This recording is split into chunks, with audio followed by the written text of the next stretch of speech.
नमस्कार दोस्तों, स्वागत है आप सभी लोगों का हमारे इस YouTube channel Rahul Sharma tutorial में। और दोस्तों आज हम पढ़ने वाले हैं मध्य प्रदेश लोक सेवा आयोग के बारे में। ठीक है। और इससे पहले हम अभी तक क्या क्या डिस्कस कर चुके हैं, तो हम कर चुके हैं इलेक्शन कमीशन ऑफ इंडिया के बारे में, स्टेट इलेक्शन कमीशन के बारे में, और यूपीएससी के बारे में, और ये अपना टॉपिक नंबर 4 है एमपीपीएससी के बारे में। ठीक है। मध्य प्रदेश लोक सेवा आयोग। जैसा कि आप सभी लोगों को पता होगा, अपना एमपीपीएससी का जो नया पाठ्यक्रम है उसकी यूनिट नंबर 10 में ये कौन सा टॉपिक है? टॉपिक नंबर 4 है अपना मध्य प्रदेश लोक सेवा आयोग। और यहाँ से पूरी संभावना है क्वेश्चन पूछे जाने की इन आयोगों से। और ये 15 आयोग जो दिए गए इस बार अलग से इनको इंट्रोड्यूस किया गया है, तो हम इनको बिल्कुल भी छोड़ के नहीं जाना है। ये मैं बार बार अपनी हर वीडियो में ये चीज बोल रहा हूँ कि हमको ये अच्छे से पढ़ के जाने हैं, 2 बार 4 बार 5 बार 6 बार, क्योंकि यहाँ से सर्टेनिटी पक्की बात है कि यहाँ से क्वेश्चन आने ही आने हैं, तो हम उसको छोड़ के क्यों जाएं। ठीक है। तो चलिए शुरुआत करते हैं मध्य प्रदेश लोक सेवा आयोग से ही। हमें क्या क्या पढ़ना है? हर बार की तरह हमारा एक ही रहता है कि हम संक्षिप्त इतिहास एवं उसका गठन जानेंगे, इसका फॉर्मेशन और इसकी क्या हिस्ट्री रही है। उसके बाद इसका क्या स्ट्रक्चर है, यानी कि इसमें क्या सदस्य कौन होंगे, कितने सदस्य होंगे, कितने अध्यक्ष होंगे, उनकी नियुक्ति कौन करेगा, और भी बहुत सारी चीजें। इसके बाद आयोग के क्या कार्य हैं। आयोग के वैसे बहुत ज्यादा कार्य नहीं है, परीक्षा कंडक्ट कराना इनका सबसे महत्वपूर्ण और मेन काम है। ठीक है। इसके अलावा स्वतंत्र एवं निष्पक्ष संबंधी प्रावधान, यहाँ से आपसे क्वेश्चन पूछे जाने की संभावना बिल्कुल रहेगी, तो ये भी हम जानेंगे कि अगर कोई अध्यक्ष या कोई सदस्य है वो फ्री और फेयर तरीके से काम कर पाए, वो किसी के दबाव में आकर के काम ना करे। इसीलिए संविधान में कुछ उपबंध किए गए होंगे इनसे रिलेटेड, तो वो हम जानेंगे। और लास्ट में हम जानेंगे इनको हटाने की प्रक्रिया, इनका जो रिमूवल प्रोसेस जो है। ठीक है। किसका? अध्यक्ष और सदस्यों का, तो वो भी हम इसमें देखेंगे। तो चलिए शुरुआत करते हैं। संक्षिप्त इतिहास एवं गठन। तो दोस्तों 1900, हम जैसा कि हम सभी लोगों को पता है, 1 नवंबर 1956 को मध्य प्रदेश राज्य का गठन हुआ था। 1 नवंबर 1956 को। और उससे पहले का जो मध्य प्रदेश था वो कुछ इस तरीके का था जो आप यहाँ पर अभी देख पा रहे हैं। और ये जो मैप है ये अपना 1951 का मैप है। ठीक है। तो ये जो हिस्सा था, ये हिस्सा था अपना मध्य भारत का, ये विंध्य प्रदेश का हिस्सा था। ये यहाँ पर भोपाल एक रियासत हुआ करती थी। और ये कुछ महाराष्ट्र के कुछ जिले, और ये यहाँ पर छत्तीसगढ़ को मिलाकर उस समय अपना ऐसा कुछ मध्य प्रदेश हुआ करता था। अब इसका एग्जाम कंडक्ट कराने के लिए एक आयोग की जरूरत थी। मध्य प्रदेश एक लोक सेवा आयोग की जरूरत थी। देखिए यहाँ पर पहले से एक आयोग था, मध्य भारत लोक सेवा आयोग। मध्य भारत लोक सेवा आयोग। ठीक है। यहाँ पर पहले से एक आयोग था, लेकिन विंध्य प्रदेश और भोपाल, जो भोपाल एक स्वतंत्र रियासत उस समय हुआ करती थी, इसके एग्जाम कंडक्ट कराने के लिए एक आयोग की जरूरत थी। और इन दोनों का एग्जाम पहले कौन कंडक्ट कराता था? तो वो कराता था यूपीएससी, संघ लोक सेवा आयोग इसका एग्जाम कंडक्ट कराता था। कब तक कराया? एमपीपीएससी के गठन से पहले तक इसके एग्जाम कौन कंडक्ट कराता था? तो यूपीएससी करवाता था। फिर उसके बाद 1 नवंबर 1956 को मध्य प्रदेश लोक सेवा आयोग का गठन किया गया। तब से जो एग्जाम कराए जा रहे हैं वो कौन कराता है? एमपीपीएससी कराता। अब ये जो गठन हुआ था वो किस धारा के तहत हुआ था? यहाँ से क्वेश्चन आपसे पूछे जा सकते हैं। राज्य पुनर्गठन अधिनियम की धारा 118(3) के तहत, 118(3) के तहत, इसको बिल्कुल आप याद रखिए। अब दोस्तों ये अधिनियम क्या था? राज्य पुनर्गठन अधिनियम। आपने राज्य पुनर्गठन आयोग शायद अभी पढ़ा हो कभी, तो आपको पता होगा राज्य पुनर्गठन अधिनियम क्या था। दोस्तों भाषाई आधार पर राज्यों का गठन की सिफारिश के लिए, या भाषाई आधार पर राज्यों का गठन होना चाहिए या नहीं होना चाहिए, इसके लिए एक आयोग बनाया गया, जिसे अपन बोलते हैं फजल अली आयोग या राज्य पुनर्गठन आयोग। आपने नाम भी सुना होगा, राज्य पुनर्गठन आयोग। ठीक है। State reorganisation commission. और जिसे हम किस नाम से जानते हैं? फजल अली आयोग के नाम से भी जानते हैं, क्योंकि फजल अली की अध्यक्षता में ही इसका गठन किया गया था। इसमें 3 मेंबर थे फजल अली सहित। एक थे फजल अली दूसरे थे अपने हृदयनाथ कुंजरू, और तीसरे थे फड़िक्कर रेणु। तो इन तीनों को हम याद रख लेना। वैसे इससे रिलेटेड नहीं है ये जो टॉपिक हम पढ़ रहे हैं, लेकिन फिर भी आप याद रख लेना, ठीक है। तो इस अधिनियम की धारा के तहत, धारा 118(3) के तहत 1 नवंबर 1956 को एमपीपीएससी का गठन हुआ।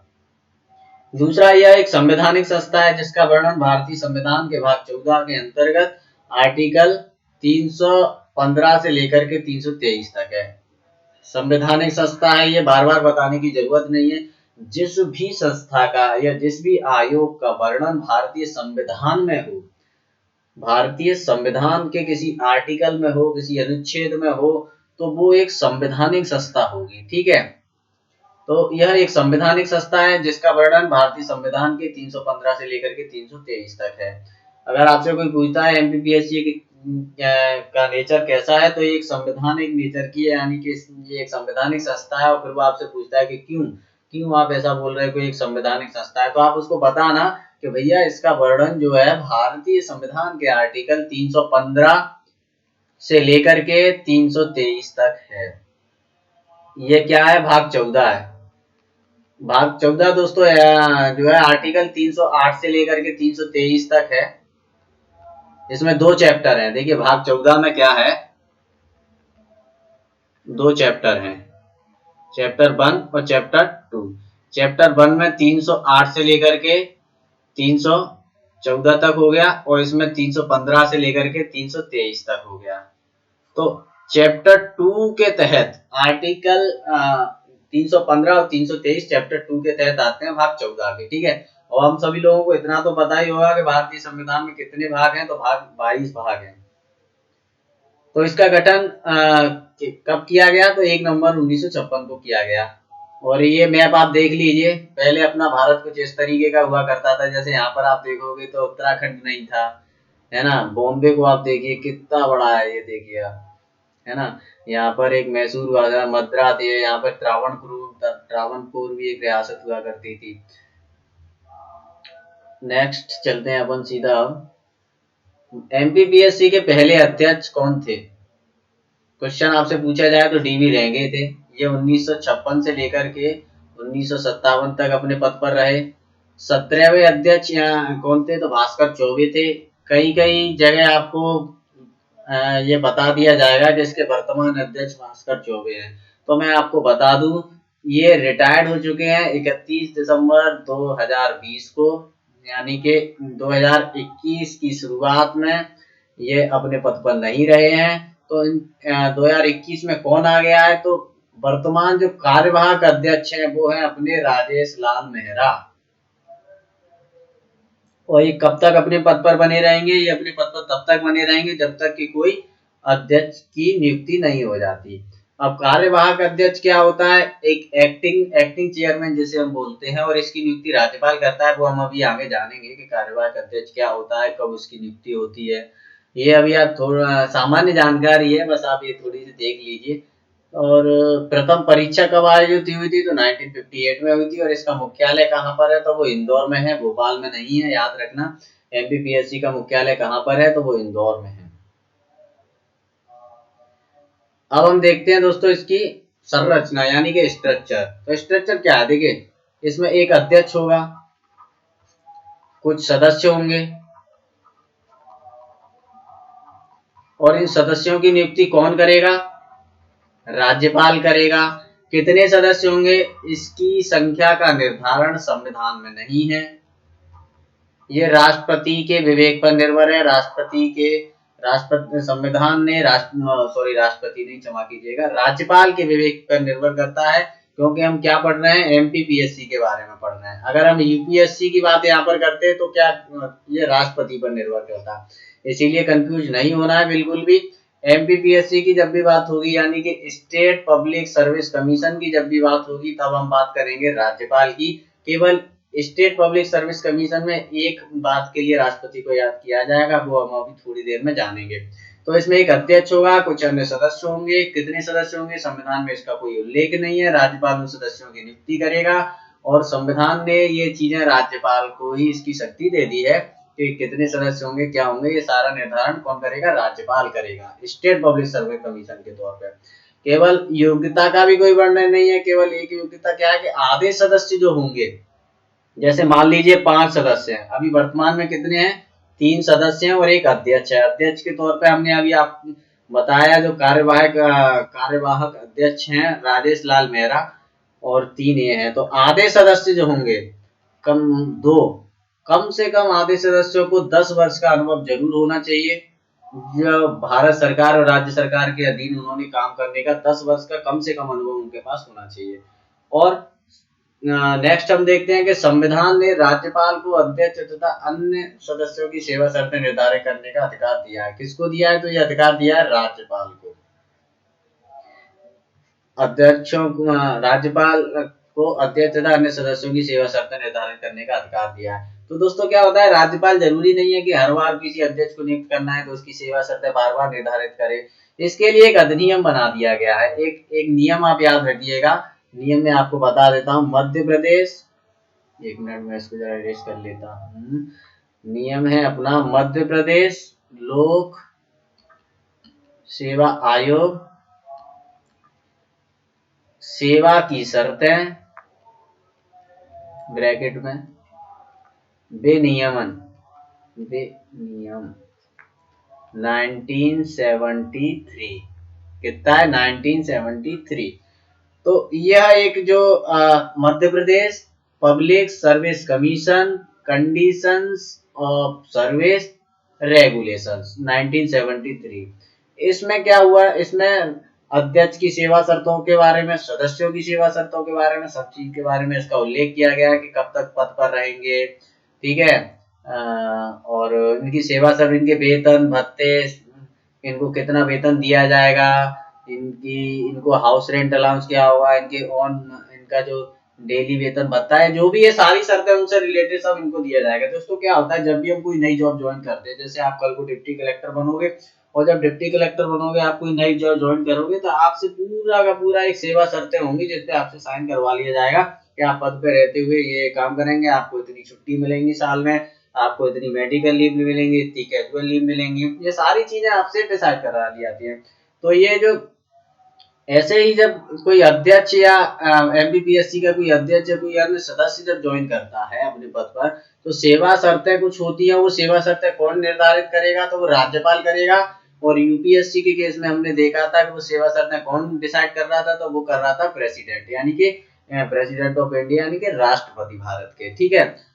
और इनकी पदावधि क्या रहेगी? तो वो 6 वर्ष या 62 वर्ष जो भी पहले हो। अधिकतर अभी तक जो हमने कमीशन पढ़े तीनों, उनमें क्या था, 65 वर्ष थी, ठीक है। यूपीएससी में हमने क्या पढ़ा था? यूपीएससी में 6 वर्ष या 65 वर्ष दोनों में से पहले हो। लेकिन हम स्टेट पब्लिक सर्विस कमीशन पढ़ रहे हैं तो उसमें 6 वर्ष और 62 वर्ष दोनों में से जो भी पहले हो, ये आप याद रखना। और ये बार बार मुझे नहीं लगता कि बताने की आवश्यकता हो कि 62 वर्ष और 6 वर्ष ये कैसे होता है, क्या होता है, ये आप सभी लोग जानते होंगे। फिर भी मैं एक बार बता देता हूँ अगर आप नए हैं तो।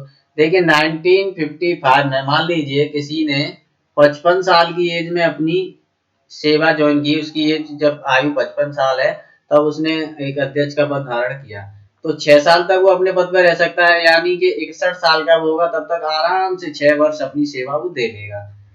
लेकिन मान लो अगर उसने 59 ईयर का वो जब हो गया, उसने जब ये सेवा ज्वाइन करी, तो 59 से लेकर के 62 तक, 60, 61 और 62, यानी कि 3 साल तक ये वो अपने पद पर रह सकता है, फिर उसको हटना पड़ेगा, यानी कि उसको रिटायर होना पड़ेगा यहीं से। तो ये इसकी सेवा शर्तें हैं। कार्यवाहक अध्यक्ष नियुक्त करने का अधिकार किसके पास है? तो राज्यपाल के पास है। अभी वर्तमान में कार्यवाहक अध्यक्ष कौन है? तो राजेश लाल मेहरा है। और कार्यवाहक अध्यक्ष कौन नियुक्त करेगा? तो राज्यपाल करेगा। और वो कब करेगा? जब अध्यक्ष का पद खाली हो, अध्यक्ष का पद कैसा हो? रिक्त हो, किसी भी कारण से रिक्त हो, वो बीमार हो सकता है, वो कहीं और जा सकता है, या कोई भी वजह हो सकती है जिसकी वजह से अध्यक्ष का पद खाली हो। जैसे कि अभी वर्तमान में क्या था, जो भास्कर चौबे जी थे, चौबे जी का पद क्या हुआ, 2020 को वो रिटायर्ड हो गए, 2020 को रिटायर्ड हुए, पद खाली था, नई नियुक्ति नहीं हो पाई थी, तो इसीलिए राज्यपाल ने जो राजेश लाल मेहरा हैं उन्हीं को अध्यक्ष के रूप में, कार्यवाहक अध्यक्ष के रूप में उनको अपॉइंट कर दिया है। तो आई होप आप समझ पा रहे होंगे स्ट्रक्चर इसका पूरा क्या है। इसके यहीं पर आपका रिवीजन भी हो जाएगा। यूपीएससी के तौर पे आप देखोगे तो यहाँ पर क्या होगा, राष्ट्रपति होगा जब जब आप यूपीएससी की बात करोगे। और ये 10 वर्ष के अनुभव वाली बात यूपीएससी के लिए भी सही है।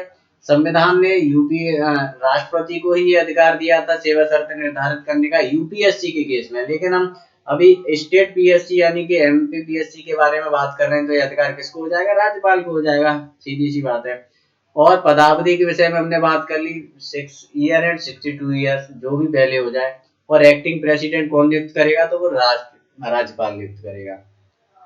इसके बाद आयोग के कार्य क्या है, तो आयोग के कार्य मैंने आपको बताया कि बहुत ज्यादा बड़े बड़े कार्य इनके नहीं है। इनका काम है एग्जाम्स कंडक्ट कराना, ठीक है, सेवाओं के लिए, राज्य की सेवाओं में नियुक्ति के लिए परीक्षा का आयोजन करवाना इनका काम है। अब जब आप जिसका अभी एग्जाम दे रहे हैं वो कौन कराएगा, एमपीपीएससी कराएगा।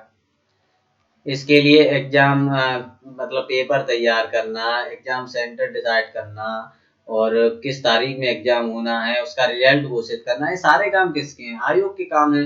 और आयोग केवल अकेला एमपीपीएससी में केवल डिप्टी कलेक्टर, तहसीलदार, और ये जो हम एडमिनिस्ट्रेटिव एमपीपीएससी की बात करते हैं वही एग्जाम कंडक्ट नहीं कराता है, और भी कराता है। जैसे आप देखोगे एक इंजीनियरिंग सर्विसेज जो होती है जिसमें असिस्टेंट इंजीनियर के लिए होता है वो भी कराता है, असिस्टेंट प्रोफेसर के कराता है।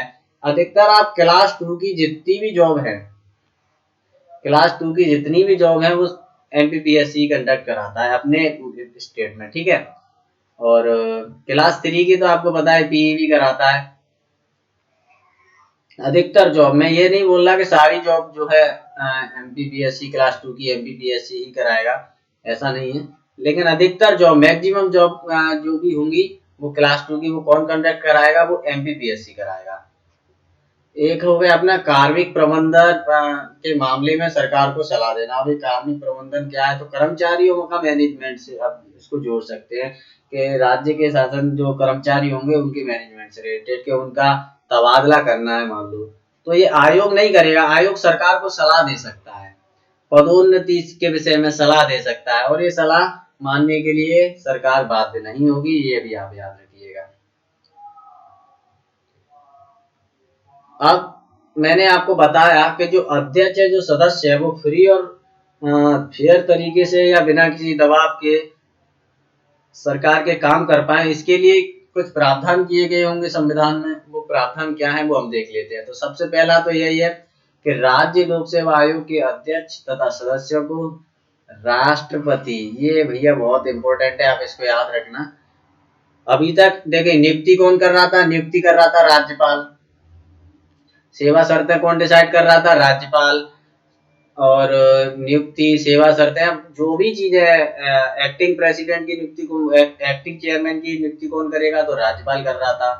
तो अधिकतर चीजें राज्यपाल के द्वारा की जा रही थी। लेकिन अगर आपसे पूछा जाए कि उसको हटाया किसके द्वारा जाएगा, तो वो जाएगा राष्ट्रपति के द्वारा। अभी आपको एक टर्म और देखने को मिलेगी आगे, जब हम कैसे हटाया जाएगा, संविधान में वर्णित आधारों पर ही हटाया जाएगा। और वो कौन कौन से आधार हैं वो हम अभी आगे जाके हम देखेंगे।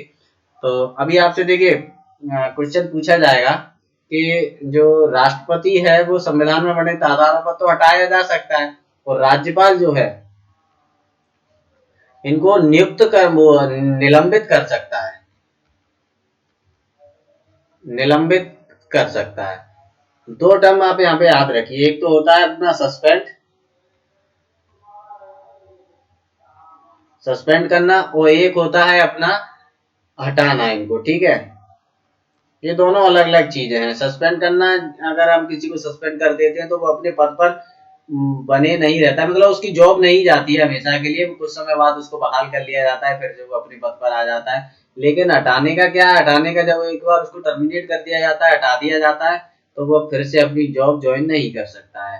तो हटाने का जो काम है वो रहेगा राष्ट्रपति का, और निलंबित करने का जो काम है वो रहेगा राज्यपाल का। तो इतनी सी चीज आप याद रखना, वहां पर कंफ्यूज नहीं होना है कि मान लो अगर आपसे वहां पर पूछ लिया जाए कि राज्य लोक सेवा आयोग के अध्यक्ष तथा सदस्यों को निलंबित करने का अधिकार किस पे है, तो आपको लगा के आना है राज्यपाल, और हटाने का अधिकार किस पे है, तो वो राष्ट्रपति पे है। और राष्ट्रपति कब हटाएगा, तो वो संविधान में वर्णित आधारों पर ही उनको हटा सकता है, ठीक है। इसके बाद अध्यक्ष तथा सदस्यों की सेवा शर्तें राज्यपाल ही तय करेगा, जैसा कि हमने आपको बताया। लेकिन ये जो सेवा शर्तें हैं इनमें कोई अलाभकारी परिवर्तन नहीं किया जा सकता। जैसा कि सभी अभी तक जो जितने भी आयोग पढ़े हैं हमने चारों में यही प्रावधान देखा है। क्यों देखा था? अलाभकारी परिवर्तन हम इसीलिए नहीं कर सकते क्योंकि इनको इसी बेस पर दबाया जा सकता था कि देखिए अगर आप हमारा काम नहीं करेंगे तो हम आपको आपकी सैलरी कम कर देंगे, आपके वेतन भत्ते कम कर देंगे, 10 चीजें होंगी, ठीक है। अलाभकारी परिवर्तन नहीं किया जा सकता। इसीलिए इनका जो वेतन भत्ते जो भी है वो किससे दिए जाते हैं? Consolidated fund of Madhya Pradesh, Madhya Pradesh राज्य के कंसोलिडेटेड फंड से दिए जाते हैं, संचित निधि से दिए जाते हैं। और संचित निधि से दिए जाने का मतलब क्या है? इनमें विधानमंडल में इन पर कोई भी मतदान नहीं होता है, इनकी सैलरी से रिलेटेड या इनकी वेतन भत्तों से रिलेटेड सीधे बजट के साथ ही पारित हो जाते हैं। अब अध्यक्ष तथा सदस्यों की पुनः नियुक्ति का प्रावधान नहीं है। पुनः नियुक्ति का प्रावधान का मतलब ये है कि अगर कोई अध्यक्ष है एमपीपीएससी का तो फिर से एमपीपीएससी का अध्यक्ष नहीं बना रह सकता।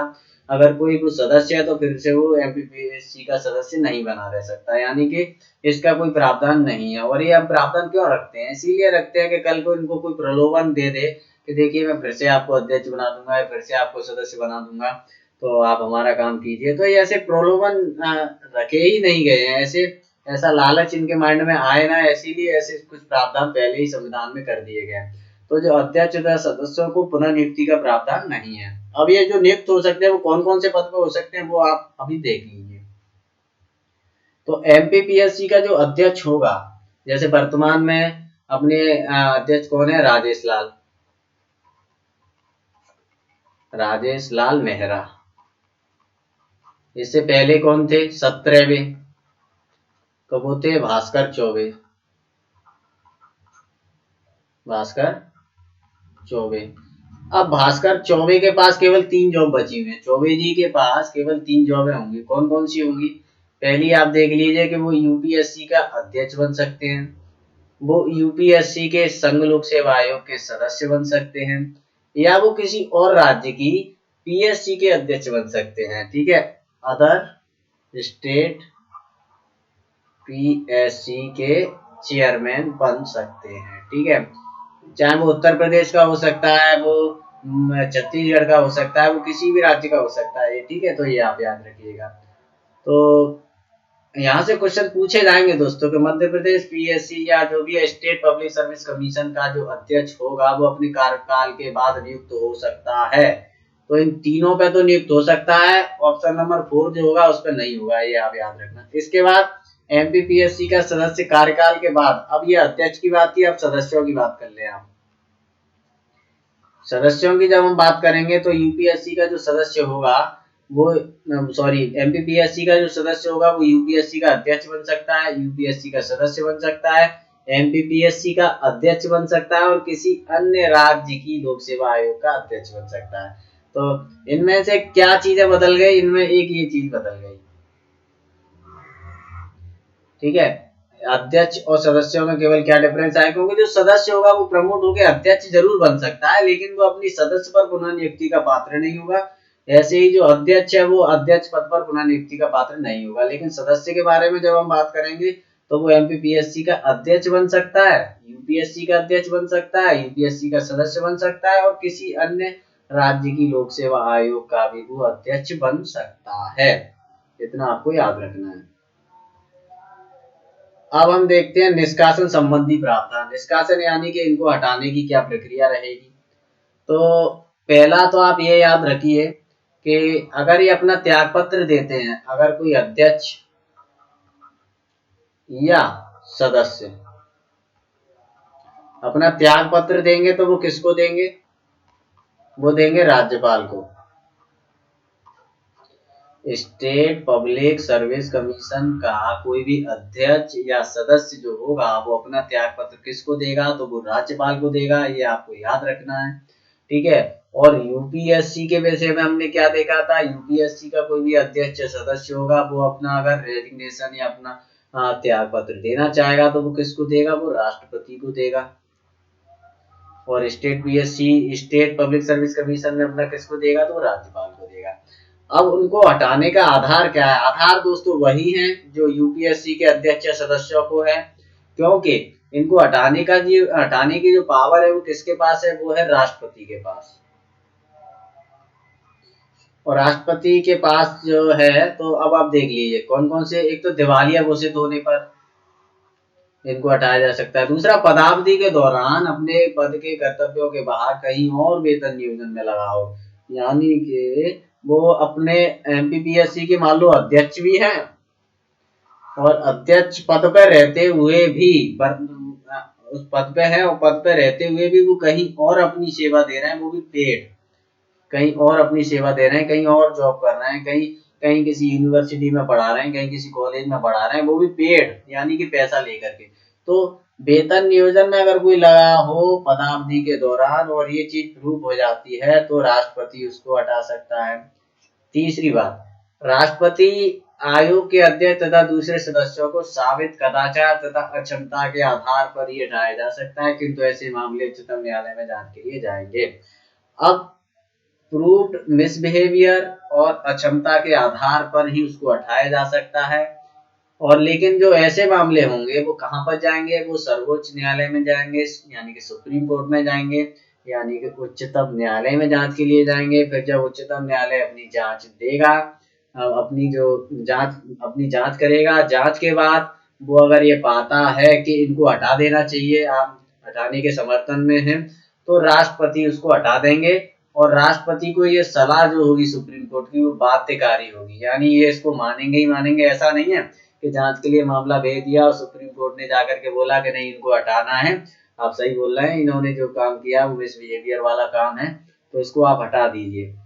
और फिर राष्ट्रपति के मन में आया कि नहीं यार रहने देते हैं, नहीं हटा रहे, छोड़ो अच्छा आदमी है, इस तरीके से कुछ भी, तो नहीं, राष्ट्रपति के लिए सलाह बाध्यकारी होगी, आपको हटाना पड़ेगा। लास्ट पॉइंट, उच्चतम न्यायालय की जांच के दौरान राज्यपाल अध्यक्ष तथा अन्य सदस्यों को निलंबित कर सकता है। अब मैंने आपको अभी बताया था निलंबित करने का अधिकार किसके पास होगा, तो वो होगा राज्यपाल के पास। और जबकि हटाने का अधिकार किसके पास होगा, तो वो होगा राष्ट्रपति के पास।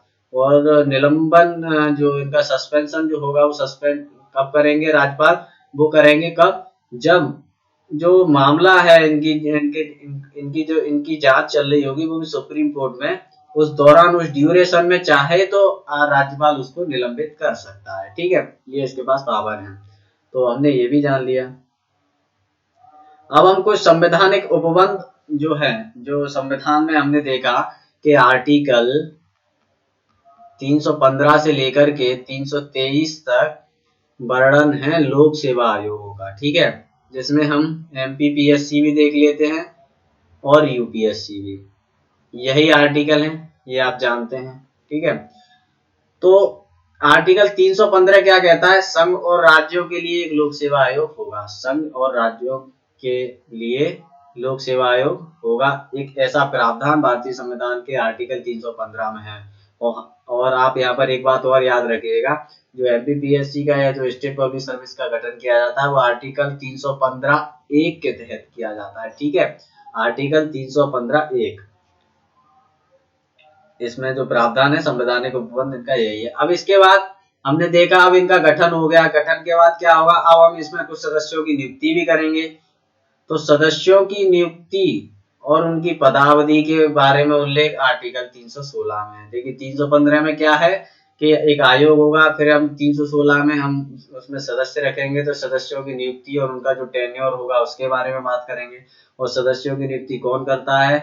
अगर हम स्टेट पब्लिक सर्विस कमीशन की बात करेंगे तो राज्यपाल करेगा, और अगर हम यूपीएससी की बात करेंगे तो राष्ट्रपति करेगा। और पदावधि क्या है? तो पदावधि जो है यानी कि टेन्योर जो है वो कितना है एमपीपीएससी के तौर में? तो 6 वर्ष या 62 ईयर। वहीं यूपीएससी के बारे में क्या होगा? 6 ईयर एंड 65 ईयर, ये भी आप याद रखिए।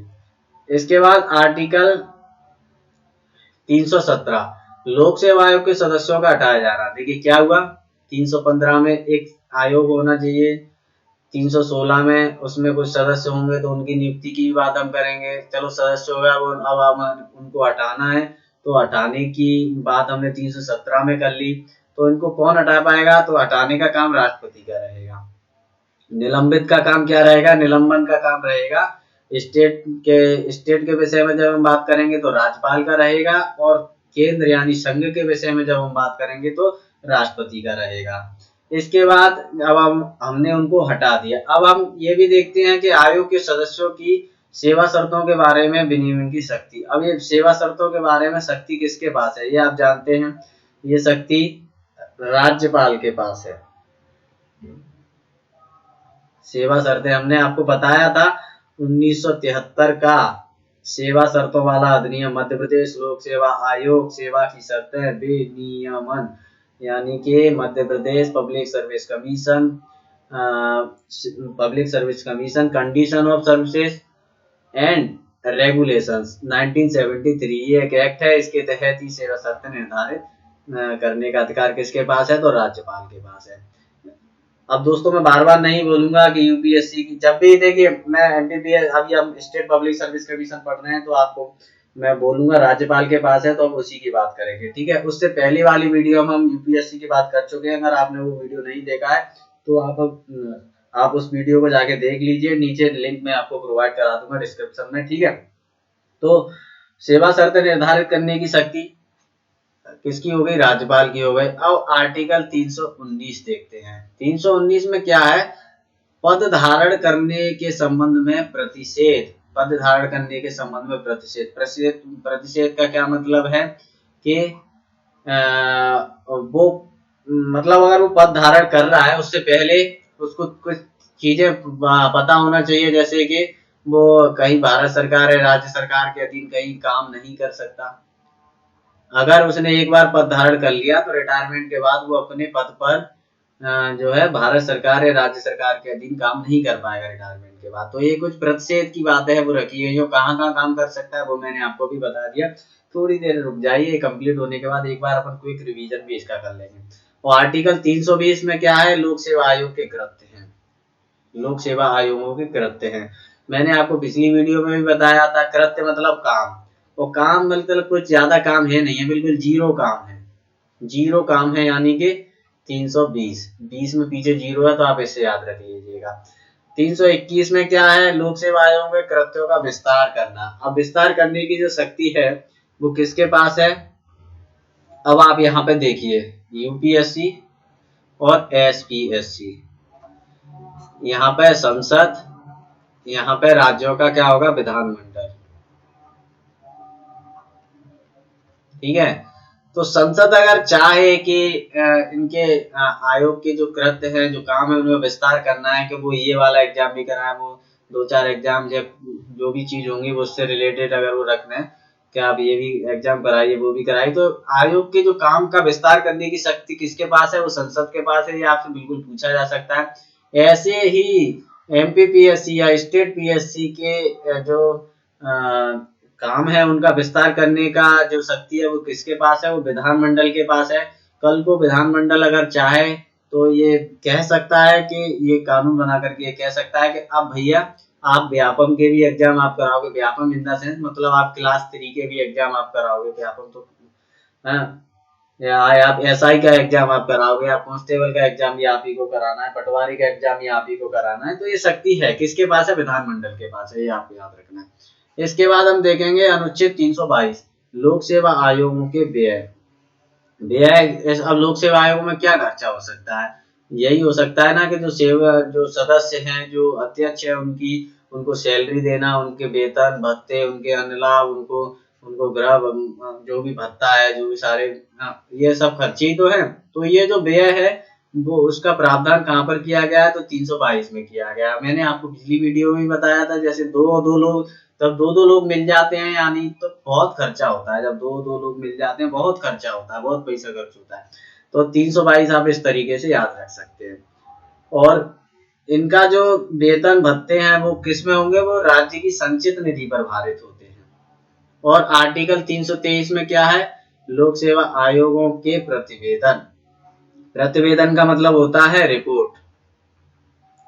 तो जो मध्य प्रदेश लोक सेवा आयोग है या किसी भी राज्य का लोक सेवा आयोग होगा वो अपनी रिपोर्ट किसको सबमिट करेगा, तो वो राज्यपाल को सबमिट करेगा।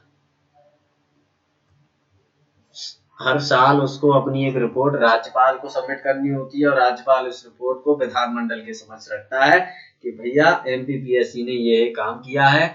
और वहीं हमने पिछली वीडियो में ये जाना कि यूपीएससी के जो चेयरमैन होंगे, यूपीएससी जो अपनी रिपोर्ट देगा वो किसको देगा, वो राष्ट्रपति को देगा। लेकिन एमपीपीएससी अपनी रिपोर्ट किसको देगा, तो वो यूपी लोक सेवा आयोग यानी किसको देगा, सॉरी, राज्यपाल को देगा। ये आपको याद रखना है, ठीक है।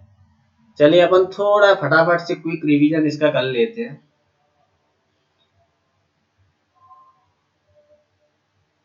संक्षिप्त इतिहास में क्या देखा, 1 नवंबर 1956 को गठन हुआ। इसका गठन किस अधिनियम की धारा, राज्य पुनर्गठन अधिनियम की धारा 118(3) के तहत इसका गठन हुआ। एक संवैधानिक संस्था है, 315 से 323 तक इसका वर्णन है भाग 14 में।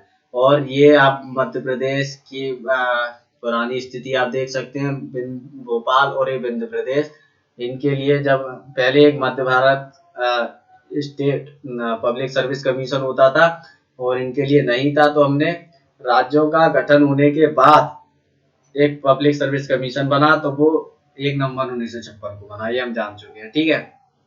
इसके बाद हमने ये देखा कि आयोग के पहले अध्यक्ष कौन है, तो वो है डीवी रेंगे, जो कि कब से कब तक रहे, तो वो रहे थे अपने 56 से लेकर के 57 तक।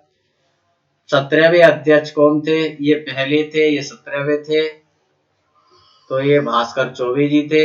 और अभी ये 18वें अध्यक्ष के तौर पे आप इनको बोल सकते हैं, लेकिन ये कार्यवाहक अध्यक्ष हैं। आपसे अगर पूछा जाएगा एक्टिंग प्रेसिडेंट, और मुझे लगता है इस बार आपसे ये पूछा जा सकता है कि कार्यवाहक अध्यक्ष की नियुक्ति कौन करता है, तो वो राज्यपाल करेगा राज्य लोक सेवा आयोग के केस में, ठीक है। तो राजेश लाल मेहला वर्तमान का जब भी मैं बोलूँ तो आप आज की डेट आप याद रखिएगा, 27 जनवरी 2021, ठीक है, 2021, ये आप आज की डेट याद रखिए। पहली बार परीक्षा का आयोजन कब हुआ, तो 1958 में, मुख्यालय इंदौर में।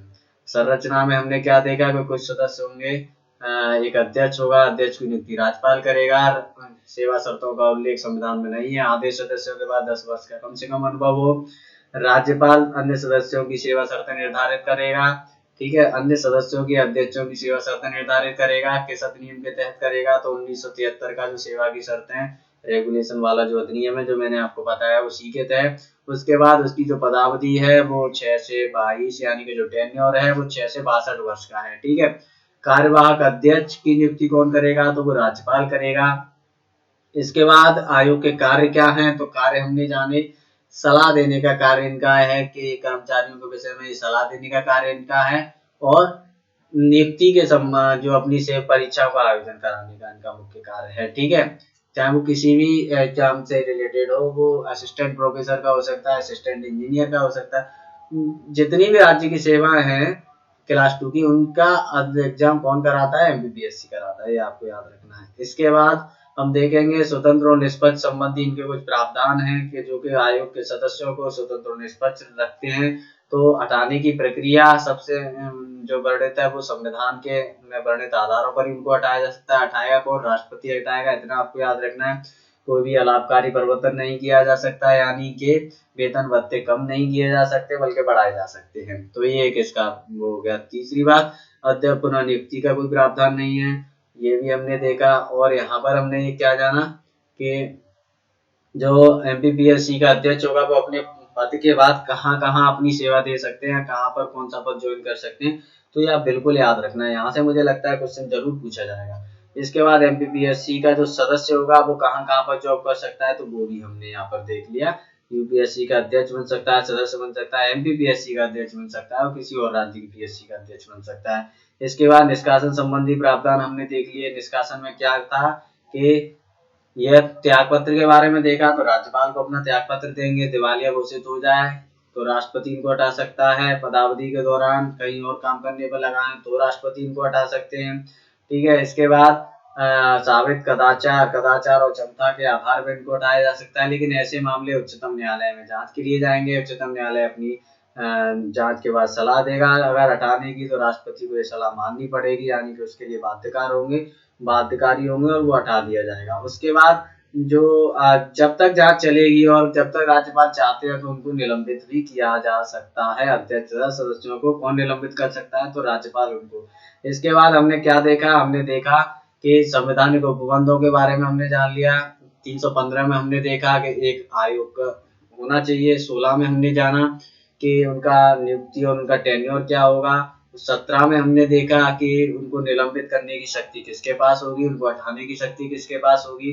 18 में हमने क्या देखा कि उनकी जो सेवा शर्तें हैं वो डिसाइड करने का अधिकार किसके पास होगा। 19 में हमने क्या जाना कि सदस्यों का जो धारण करने का जो प्रतिषेध है कि वो अपने पद पर कार्यकाल के बाद नहीं, मतलब कार्यकाल के बाद वो कहाँ काम नहीं कर सकते, कहाँ कर सकते हैं। इस प्रकार के जो प्रावधान है वो 19 में है। 20 में हमने देखा, जीरो से आप याद रख लेना कृत्य। 21 में हमने क्या देखा? शक्तियों का विस्तार कर दिया गया है। ठीक है, कौन कर सकता है विस्तार? तो विधानमंडल करेगा। 22 में हमने देखा तो बहुत खर्चा हो जाता है जब दो दो लोग मिलके काम करते हैं। इसके बाद 23 फाइनली हम देखेंगे कि जब अपनी रिपोर्ट किसको सबमिट करेंगे, तो ये राज्यपाल को सबमिट करेंगे। तो आशा करता हूँ दोस्तों आपको ये वीडियो जरूर पसंद आया होगा। अगर आपको ये वीडियो पसंद आता है तो आप हमें कमेंट के माध्यम से अपने सुझाव जरूर दे सकते हैं, और अपने वीडियो को लाइक शेयर जो भी आप कर दीजिए तो बहुत बढ़िया रहेगा, क्योंकि इससे हमारा मनोबल जो है बढ़ता है। धन्यवाद।